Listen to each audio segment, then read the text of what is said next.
Bom, no vídeo de hoje quero falar com vocês sobre o Cruzeiro de olho, um zagueiro aí uruguaio que joga no futebol argentino. No caso, poderia ser uma opção para essa zaga do Cruzeiro, que eu quero comentar aqui um pouco mais de atualizações sobre esse caso. Tem também informações do próprio Pesolano, né? Por que ele não utilizou o Gilberto nesse último jogo, no empate em 1-1 contra o Atlético, além também de atualizações, no caso aí o Ian Lucas, jogador do Cruzeiro, sendo muito elogiado pelo técnico do Cruzeiro, inclusive, que eu quero comentar com vocês, além também do público e renda desse do último jogo no Independência, que pode mostrar assim, né, uma falta de, podemos dizer assim, né, a realidade entre o Cruzeiro ter o interesse de jogar no Independência e contra, né, o quanto que poderia faturar versus jogando no Mineirão, que eu quero comentar nesse vídeo de hoje. Mas só antes de começarmos a aqui para deixar seu like, também se inscrever no nosso canal. Eu me chamo Gustavo, esse aqui é o canal Cruzeiro News. Contei com a ajuda de vocês para chegarmos a essa marca aqui, ó, de 40 mil inscritos no YouTube. Então quem puder se inscrever, sem dúvidas vai me ajudar demais.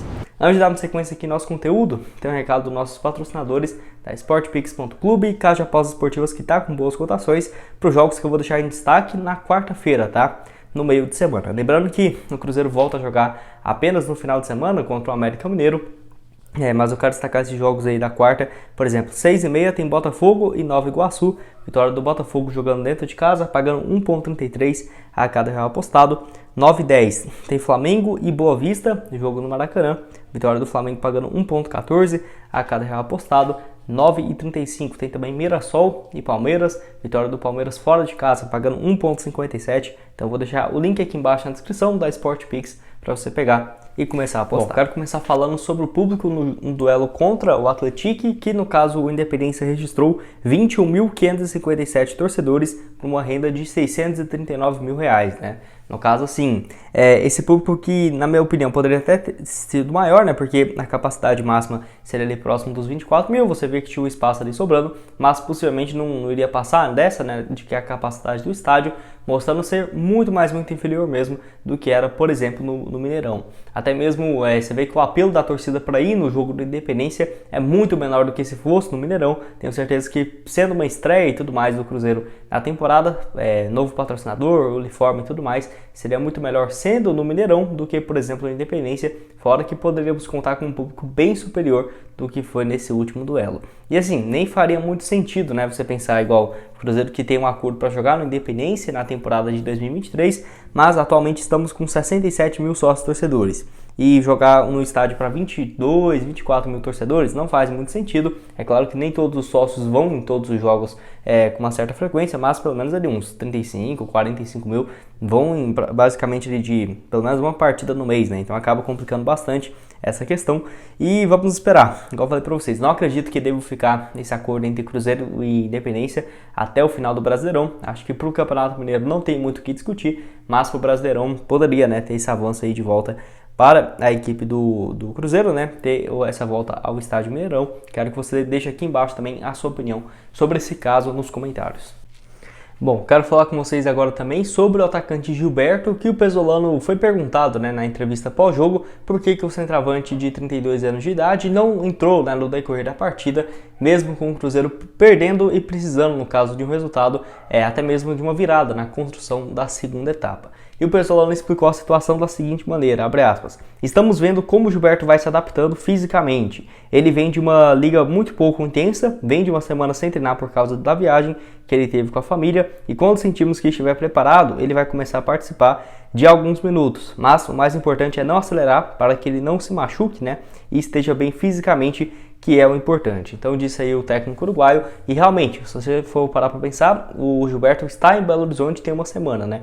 Ele chega na última segunda-feira e no caso começa as participações nos treinamentos desde a terça e foi registrado no BID da CBF na última quinta-feira, ou na última sexta. Então tinha condições de entrar no jogo, não é à toa que ficou no banco de reservas. E assim, o Cruzeiro que começa com uma formação de centroavante, o Wesley e o Bruno Rodrigues revezando essa função um pouco mais central. Entra ainda o Matheus Davó, que poderia jogar nessa posição, mas logo ele é expulso também. E acaba que o Gilberto não entra nessa partida. E eu concordo totalmente, né? Eu não acho que o Pesolano já deva... Até falei pra vocês, eu acho que o Gilberto, se jogar, seria só no final, porque o Pesolano tem esse processo muito calmo, né? Lembro que quando chegou os reforços do Cruzeiro no meio da temporada, aos poucos ele era introduzido para jogar com um pouco mais de frequência, ainda mais quando o atleta estava fora de ritmo e demorava ele pegar a titularidade. Por exemplo, o Bruno Rodrigues não chegou, fez uma partida, 2 jogos e já começou sendo titular. O Pesolano tem sempre essa filosofia de trabalho que demora, leva um pouco mais de tempo e tá certo, porque o campeonato estadual é realmente para fazer testes, mas na próxima semana, já tendo ali vamos chegar aí a quase 2 semanas de treinamentos pelo Cruzeiro, quem sabe ele não possa começar jogando essa partida no clássico, né, contra o América Mineiro. Bom, quero falar com vocês agora sobre o Ian Lucas, o jogador que tem sido o grande destaque do Cruzeiro nesse início de temporada. Eu diria que o menos esperado, né, até aqui, justamente por conta do jogador de apenas 19 anos ter sido titular nos últimos 2 jogos do Pesolano e jogado muito bem. Ele jogou 90 minutos contra o Patrocinense e também mais 90 contra a equipe do Atlético, então 180 minutos nesses 2 primeiros jogos, acho que tá bom, né, para uma estreia aí no time principal do Cruzeiro. Eu que inclusive mandei mensagem pro jogador e tudo mais, depois do jogo contra o Patrocinense, elogiando ele, né, que até tinha comentado aqui no vídeo, quando ele chega pro Cruzeiro, se eu não me engano, em agosto, eu até falo, ó, esse cara que chega para, na minha visão, no máximo 1 ano estar jogando na equipe principal do Cruzeiro, não passou nem 5 meses, né? Ele já foi, no caso, puxado para o time do Pesolano, lembrando que tinha uma expectativa até dele jogar a Copa São Paulo, que não foi o que aconteceu, ainda bem, porque ele já estava fazendo essa pré-temporada para começar jogando pelo Cruzeiro e tem demonstrado um ótimo desempenho. Inclusive o Pesolano, na entrevista coletiva, falou o seguinte sobre o jogador de apenas 19 anos de idade, abre aspas, o que está fazendo o Ian dentro de campo é impressionante, esse menino tem qualidade e é lindo vê-lo brigá-lo, né, por uma bola com jogadores que têm anos jogando. Esse duelo o faz crescer muito, porque técnica e entendimento de jogo ele tem. Esse crescimento vem jogando, participando, mas também não vem pressa. Disse aí o Pesolano, que no caso o Ian Lucas pertence à equipe da Ferroviária de São Paulo e foi contratado por empréstimo no meio da temporada, onde ele já vinha fazendo bons jogos pela equipe sub-20 desde o ano passado, contando estadual e também Copa do Brasil, já vinha tendo boa participação. E caso o Cruzeiro tenha o interesse de comprá-lo, os valores de acordo com o portal aí, no caso Super Esportes, já tem os direitos fixados, caso o clube tenha interesse em contratá-lo em definitivo, não sabemos esses números, até agora não foi divulgado. Porém, o jogador que é canhoto, né, atua aí como volante canhoto, bem alto, tem 1,84 m de altura e 19 anos de idade, acho que pode ajudar, sem dúvidas, muito o Cruzeiro nesses próximos anos. Ele que começa a estreia dele profissional pela Ferroviária na temporada de 2021, ele fez, de 2020 no caso, pra você ter uma ideia, ele tinha 17 anos naquela época, né, 2017 ali no final do ano, ele fez 11 jogos pela equipe da Ferroviária, contando o Brasileirão da Série D. Aí em 2021 ele começa jogando algumas partidas, inclusive no estadual, 11 partidas, 1 gol marcado em 2021. 2022 ele joga pelo Ferroviária 2 jogos e outras 13 partidas e 2 gols pelo time sub-20 antes de chegar ao Cruzeiro. Então, desde 2020 ele já jogou mais de, no total pela Ferroviária, mais de 25 partidas, 1 gol marcado e também fora pela categoria de base, que foram também quase 30 jogos nesse período até aqui. E chega para o Cruzeiro na temporada passada pelo time sub-20, 20 partidas, 2 gols e também 2 assistências. Quero que você deixe aqui embaixo então a sua opinião nos comentários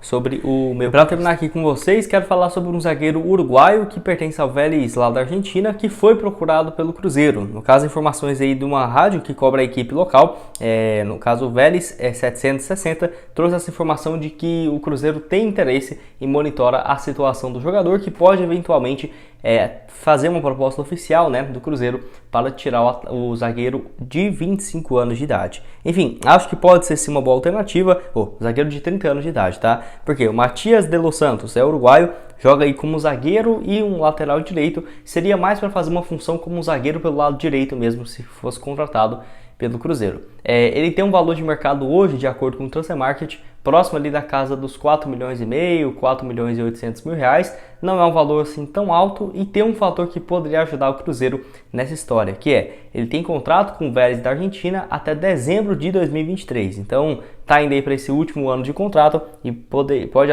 facilitar bastante, né, uma eventual contratação do zagueiro, que assim, começa no futebol uruguaio, teve passagens pelo Danúbio e pelo River Plate. Não chega a trabalhar com nenhuma equipe do Paulo Pesolano, pelo futebol do Danúbio, lá do Uruguai, joga profissionalmente de 2014 a 2017 Foram mais de 85 partidas, 3 gols, antes dele mudar para o Milionários, lá da Colômbia, onde ele fica de 2017 a 2021. Ele disputou por lá mais do que 58 jogos também, mais do que 68 jogos nesse período, principalmente em 2018. 38 partidas, 2 gols e uma assistência. Teve uma passagem de empréstimo para o Vélez em 2020, com apenas 7 jogos, mas desde quando ele volta para a equipe em definitivo do Vélez Sarsfield da Argentina, ele é o titular absoluto. 2021 foram no total 36 partidas, 2 gols marcados e na atual temporada mais 42 jogos, 2 gols e uma assistência do jogador que veste a camisa número 6, mas é um zagueiro, né? Tava vendo aqui alguns lances do jogador, do Matias de los Santos. Poderia então ser um dos próximos alvos do Cruzeiro para a atual temporada. Se eu falar para vocês que eu já tinha ouvido falar a respeito do jogador, eu vou estar mentindo, mas pelas estatísticas, pelos números, eu vejo que, né, pode ser sim uma opção viável, até porque não tem um valor de mercado tão alto, tá nesse último ano de contrato e tem jogado muito bem nesses últimos 2 anos aí pela equipe do Vélez, somando no total mais de 88 partidas com 4 gols marcados e 2 assistências. Quero saber a sua opinião aqui embaixo. O que você acha então do atleta? Se poderia, né, ser um substituto interessante, até por conta da não vinda, no caso do Bruno Valdez, que teve uma situação bem parecida, era para ser o novo reforço do Cruzeiro, acabou não dando em nada. Quero que você deixe aqui embaixo a sua opinião nos comentários. Bom, esse foi o vídeo, espero que tenham gostado. Não esqueça de deixar seu like, também se inscrever no nosso canal, ajudar nós a chegar a essa meta aqui, ó, de 40 mil inscritos aqui no YouTube. Quem puder se inscrever, sem dúvidas, vai me ajudar demais. E o link aqui embaixo na descrição da sportpix.clube e outras sugestões de conteúdos que já trouxemos no decorrer dessa semana aparecendo aqui na tela. Muito obrigado a todos por terem assistido até aqui e até mais, valeu!